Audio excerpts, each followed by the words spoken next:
सामने आ रही है उससे आपको रूबरू कराएंगे। कांग्रेस की लिस्ट जारी होते ही बगावत शुरू हो गया है, बड़ी जानकारी दे रहे हैं। बीजेपी के बाद कांग्रेस में नाराजगी दिख रही है। तो जो सिलसिला भारतीय जनता पार्टी की सूची जारी होने के बाद शुरू हुआ था, वही आलम अब कांग्रेस पार्टी में भी दिखाई दे रहा है। दरअसल बीती रात कांग्रेस पार्टी ने 31 + 1 32 उम्मीदवारों की सूची जारी कर दी है और उसके बाद से कई हलकों में जो विरोध के सुर हैं वो बहुत ज्यादा तेज तरीके से सुनाई दे रहे हैं। चाहे फिर आप बड़ौदा सीट की बात करें या फिर बात करें बहादुरगढ़ विधानसभा क्षेत्र की, इन दोनों ही हलकों में खास तौर पर ज्यादा विरोध हो रहा है। मैं निर्दलीय इलेक्शन लड़ रहा हूँ। 11 तारीख को हम नामांकन करेंगे और आज से हमने अपना प्रचार शुरू कर दिया। धोखाधड़ी, विश्वासघात। मेरे को वादा किया 2019 में कि आप अपना फॉर्म विड्रा कर लो। साहब, आपने देखा पूरे हरियाणा में जिसकी 30,000 वोट पहले इलेक्शन में आई हो और वो फिर निर्दलीय इलेक्शन लड़ रहा हो और चौथे दिन उसका फॉर्म उठवा दिया जाए। 30,000 वोट वाला कभी फॉर्म उठाता है क्या? 1 तारीख को हमने पंचायत बुलाई थी। पंचायत का मेरे साथी आए थे और उन्होंने उस टाइम बड़ा दबाव दिया था कि भाई चौधरी भूपेंद्र सिंह अपने वायदे पे खरे नहीं उतरेंगे, आप कोई फैसला लो। लेकिन हमने भूपेंद्र सिंह का मान सम्मान करते हुए कोई बड़ा फैसला नहीं लिया। मैंने 2020 के चुनाव में, उपचुनाव में, हर आदमी के पास जाके भूपेंद्र जी के साथ उन्होंने यहाँ आके वायदा किया था कि भाई 2024 का चुनाव आपका होगा। लेकिन मेरे को नहीं पता था मेरे साथ इतना बड़ा धोखा होगा और वो धोखा आज मेरे अकेले को नहीं धोखा दिया, ये पूरी बड़ौदा हल्का की जनता को धोखा दिया है। तो सुना आपने क्या कहना है कांग्रेस पार्टी के इन दोनों ही सदस्यों का, और इस पर ज्यादा बातचीत के लिए हमारे साथ दो खास मेहमान जुड़ चुके हैं। कृष्ण ढुल साहब हैं प्रवक्ता बीजेपी और सुरेश रोड जी हैं प्रवक्ता कांग्रेस। सुरेश जी, सबसे पहला सवाल मेरा आप ही से है, ये कैसी जो सूची जारी की है आपने? आपके नेता कह रहे हैं कि धोखा दिया गया है, पहले विश्वास दिलाया सीट टिकट मिलेगा, लेकिन जब सूची जारी हुई है तो उनमें उनको दुख लग रहा है और कह रहे हैं कि हमें धोखा दिया गया। सुना आपने दोनों ही बड़े नेताओं को। सुरेश जी।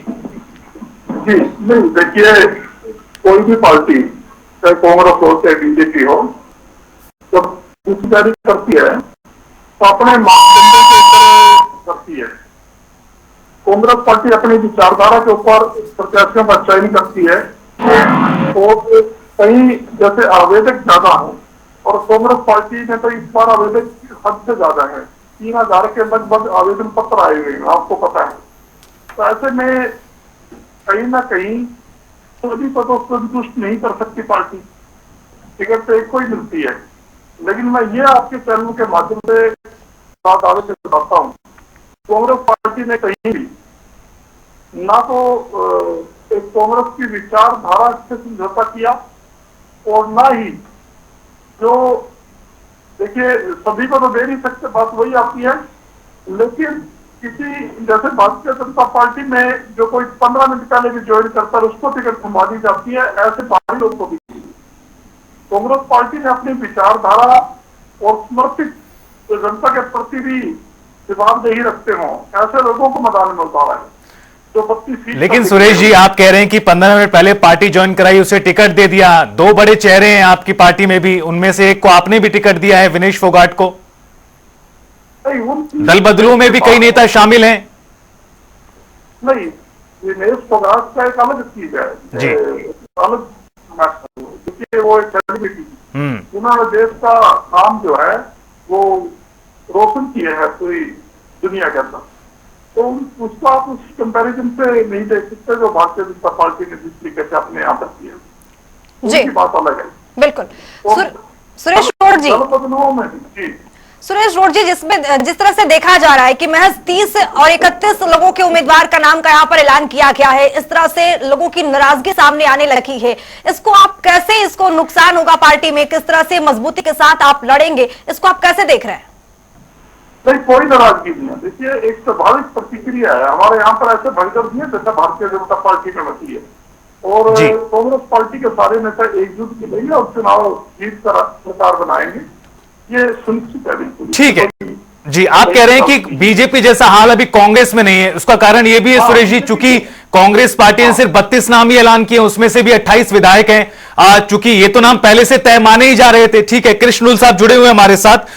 कृष्ण ढुल जी, कांग्रेस में वैसे हालात नहीं जैसे बीजेपी में हैं हालात, और इससे पहले जो सुरेश जी ने कहा वो आपने सुना। अब इस पर क्या है आपकी टिप्पणी कृष्ण ढुल जी? देखिए, अभी जैसे उन्होंने ये कहा कि हमने अभी टिकटें जो है बाहर वालों को नहीं दी, अभी तो इन्होंने सिर्फ 31 सीटें बांटी और जिनमें से भी 28 विधायक थे, 3 ऐसे नाम है।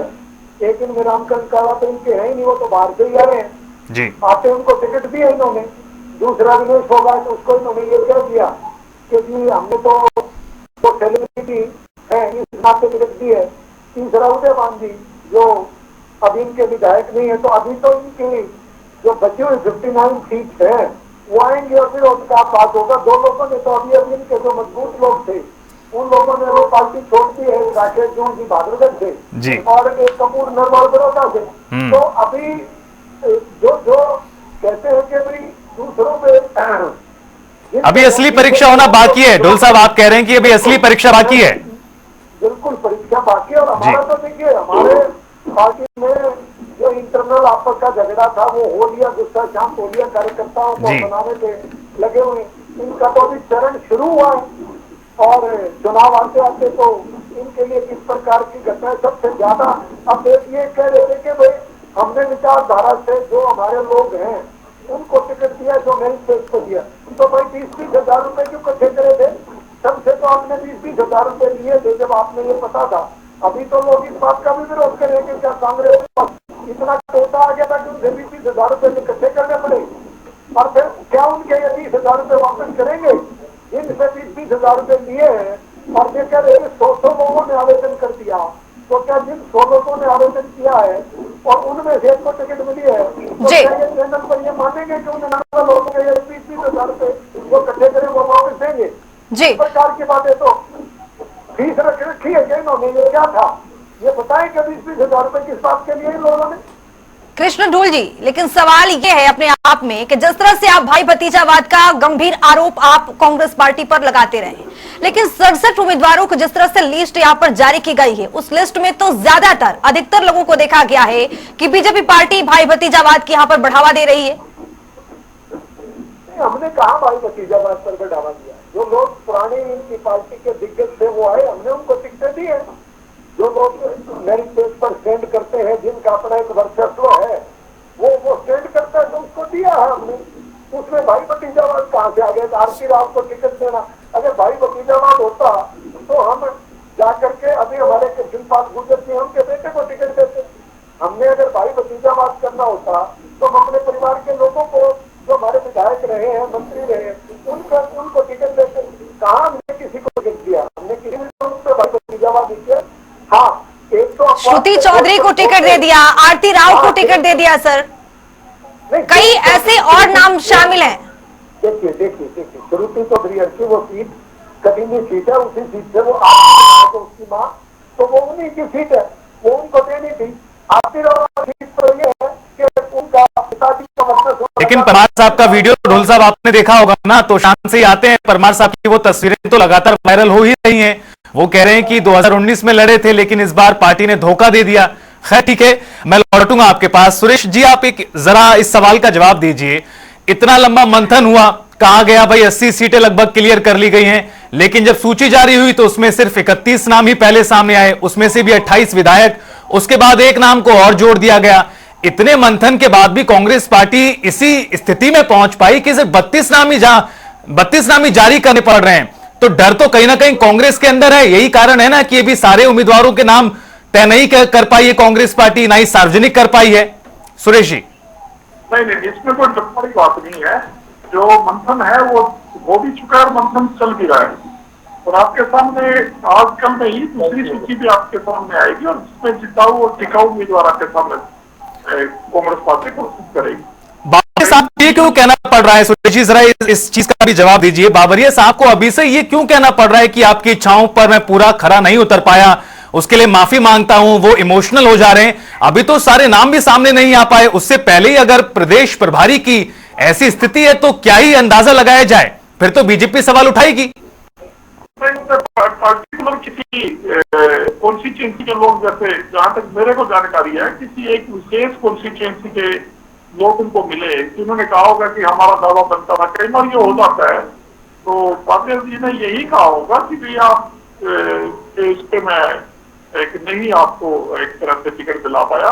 तो कोई ये नहीं है कि बादल जी मतलब मेरिट पे टिकट नहीं चला पाए, टिकट मेरिट पे है। कहीं ना कहीं मेरिट पे भी 2 आदमी हो सकते हैं, 2 व्यक्ति हो सकते हैं, 2 प्रत्याशी हो सकते हैं, तो उनमें से एक को मिलेगा ना। तो एक सवाल और जी, उसके बाद कृष्ण जी से मैं जवाब लूंगा। आप कह रहे हैं कि कांग्रेस पार्टी में कोई ज्वाइन हुआ और उसके बाद टिकट दे दिया गया हो, ऐसा ज्यादा नहीं दिखाई दे रहा है। पार्टी ने विचारधारा वाले नेताओं को ही टिकट दिया है, लेकिन आपकी पार्टी में शाहबाद से रामकरण काला जी आए हैं, नीलोखेड़ी से धर्मपाल गोंदर जी को टिकट दे दिया। तो ये जो 2 टिकट दिए गए हैं, ये किस आधार पर दिए गए हैं?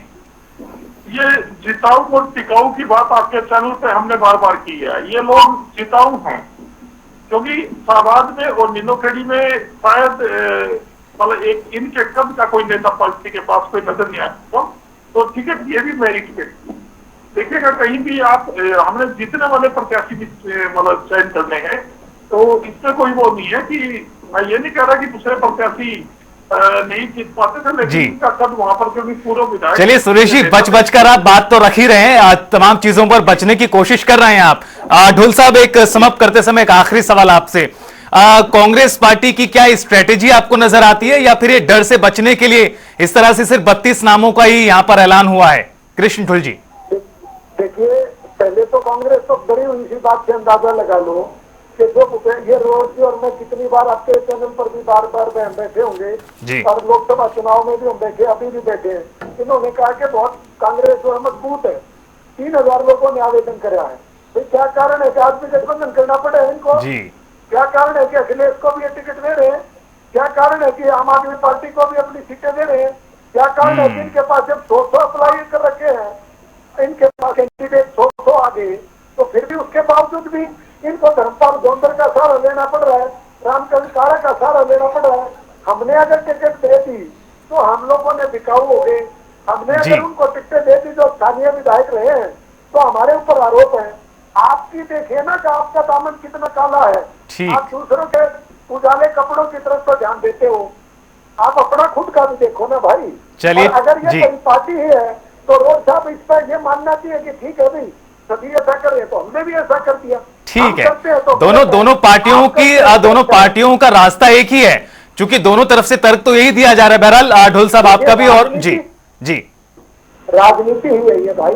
ठीक है, जिसमें जो जिताऊ कैंडिडेट होगा, तो फिर विचारधारा का सवाल तो फिर धरा का धरा रह जाता है। पार्टी भी डिफरेंस की बात रखी रह जाती है। कुछ लोग पुराने आते हैं, ठीक है, बाकी ज्यादातर तो लोग तो विचारधारा से ही जुड़े। ठीक है, चलिए ढोल साहब आपका भी और रोड साहब आपका भी बहुत शुक्रिया हमारे साथ जुड़ने के लिए और इस बेहद ही महत्वपूर्ण और करंट टॉपिक पर बातचीत और चर्चा के लिए।